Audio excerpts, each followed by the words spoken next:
नमस्ते मित्रों। आज एक बंधु की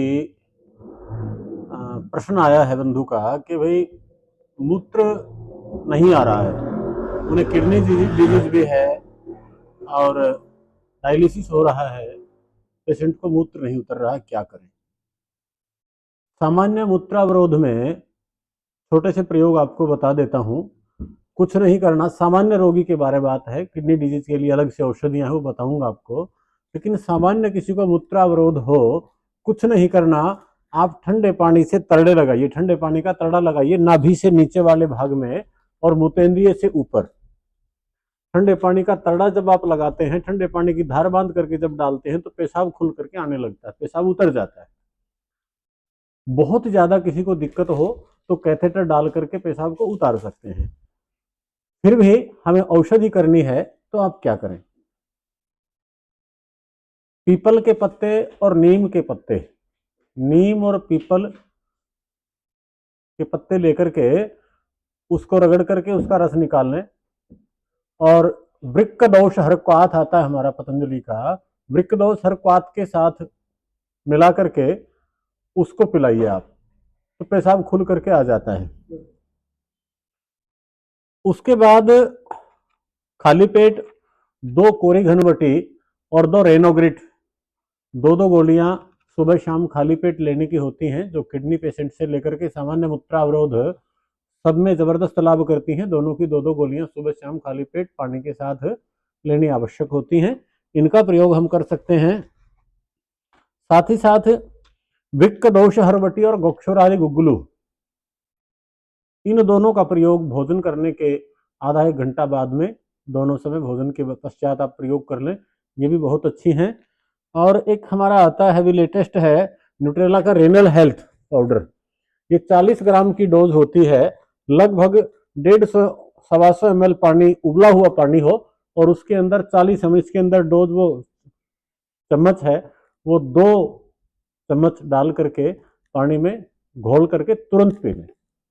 ये भी किडनी से संबंधित सभी रोगों में जबरदस्त लाभ करता है। मूत्रावरोध से लेकर के किडनी की समस्या से लेकर के यूरिया बड़ा बहु से लेकर के आप डायलिसिस पर भी हैं तो इसका प्रयोग करें, जबरदस्त लाभ होता है। अब कुछ चर्चा करते हैं यौगिक प्रयोग की। हम योग में क्या क्या कर सकते हैं किडनी डिजीज के लिए। इसमें सबसे अच्छा होता है कपालभाति। आप आधा घंटा से प्रारंभ करके और 1 डेढ़ घंटा तक सवेरे शाम खाली पेट आप कपालभाति करिए। सेंट्रल गवर्नमेंट की जितनी भी समस्या है मध्य प्रदेश की, चाहे किडनी की है, चाहे लीवर की है, चाहे प्रोस्टेट की है, चाहे पाचन तंत्र की है, चाहे प्रजनन तंत्र की समस्या है, सारी की सारी समस्याएं केवल कपालभाति लंबे समय करने से ठीक हो जाती हैं। और नीम और पीपल के पत्तों का रस साथ साथ आप काढ़े के प्रयोग करते रहिए। आप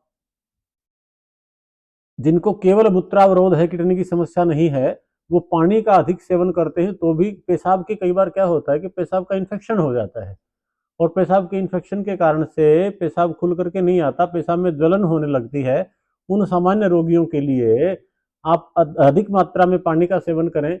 आप साथ साथ ही पीते हैं तो उसमें भी अधिक पानी डाल करके लें। किडनी रोगियों के लिए नहीं कह रहा हूं मैं, ये उन रोगियों के लिए है जिनको केवल पेशाब का अवरोध हो रहा है, मूत्रावरोध है, पेशाब खुल करके नहीं आता है। कई बार होता है कि आदमी डरता है कि ज्यादा पानी पिएंगे तो तकलीफ बढ़ जाएगी, हमें और जलन होगी और संक्रमण बढ़ जाएगा। ऐसा नहीं है, जितना पानी आप पीते हैं उतना ही आपका इन्फेक्शन ठीक होता है। बार बार बार बार पेशाब स्रावित होने से मूत्र मार्ग में कहीं भी कोई इन्फेक्शन है, वो पेशाब के बार बार निकलने से वो ठीक हो जाता है, क्योंकि पेशाब खुद में एंटीबायोटिक होता है। तो इतना आप ध्यान रखें, कपालभाति करें। भोजन जितना हो सकता है प्राकृतिक करिए। आप कच्ची सब्जियां खाइए ज्यादा से ज्यादा, फलाहार पर आ जाइए, अन्न छोड़ दें, ज्यादा दिक्कत है तो उससे भी बेहतर है आप डेयरी प्रोडक्ट भी बंद कर दें। जितना कच्चा साग सब्जियां आप खाते हैं, जितना फल आप खाते हैं, तो सभी प्रकार की बीमारियों में आपको लाभ मिलता है। तो ये आज मूत्रावरोध के बारे थोड़ी सी चर्चा करना आवश्यक थी, क्योंकि किसी भाई का प्रश्न आया था, तो उनके लिए विशेष वीडियो बनाई है। जिनको भी मूत्रावरोध की समस्या हो, आप इन वस्तुओं का प्रयोग करके अपने आप को स्वस्थ रख सकते हैं। और ये मूत्र संबंधी कोई भी समस्या, उसके लिए एक्यूप्रेशर का पॉइंट होता है छोटी अंगुली के टोप में, इसको 2 मिनट से लेकर के 5 मिनट तक सुबह शाम खाली पेट आप दबा लें। दिन में भी दबाना चाहते हैं तो भोजन करने के 2-3 घंटा बाद आप इसका एक्यूप्रेशर कर सकते हैं। आज इतना ही। धन्यवाद।